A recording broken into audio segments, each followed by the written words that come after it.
Grandpa has talked gibberish since an accident in '79. One day, while converting Grandma's VHS tapes to digital, you find yourself rewinding some footage. Grandpa comes into frame. You realize you can understand what he's saying and the words terrify you.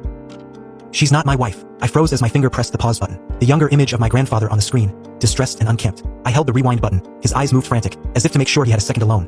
She's not my wife, his voice pleaded. I hit pause. What was I hearing? I hit play, let the video run out in context. In real time, my grandfather's words were a muttered gibberish, the language of a crazy man. His eyes frantic, and then a younger version of my grandmother stepped into a frame. She hugged him, smiled and kissed his cheek. Good old grandma.